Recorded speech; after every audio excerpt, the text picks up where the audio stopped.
आगामी रक्षाबंधन आणि गणेश उत्सवाच्या पार्श्वभूमीवर इचलकरंजी महानगरपालिकेने श्रीमूर्ती व राखी विक्री स्टॉलसाठी योग्य नियोजन केले आहे।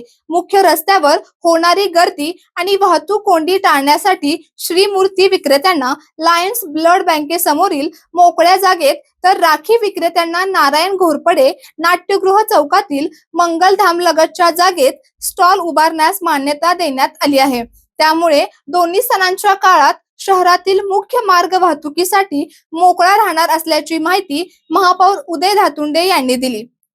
रक्षाबंधन आणि गणेश उत्सवाच्या पार्श्वभूमीवर दरवर्षीप्रमाणे यंदाही मुख्य रस्त्यावर राखी व श्रीमूर्ती विक्रीचे स्टॉल लावण्याची मागणी घेऊन विक्रेत्यांनी बुधवारी महापौर धातुंडे यांची भेट घेतली।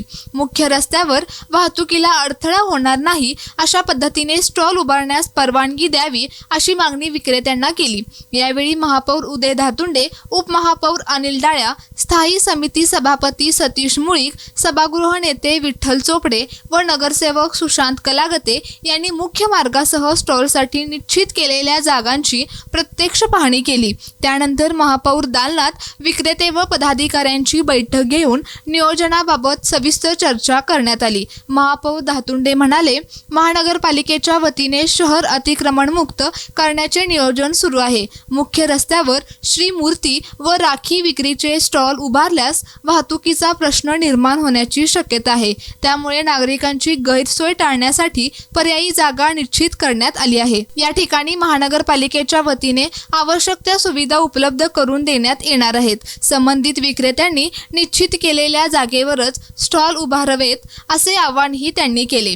या नियोजनामुळे सण उत्सवाच्या काळात मुख्य मार्गावरील गर्दी व वाहतूक कोंडी टाळण्यास मदत होणार असून विक्रेत्यांसह नागरिकांनाही खरेदीसाठी सुरक्षित व सोयीचे वातावरण उपलब्ध होणार आहे। सोबतच हा व्हिडिओ जास्तीत जास्त शेअर करा आणि माय महाराष्ट्राला सोशल मीडियावर नक्कीच फॉलो करा।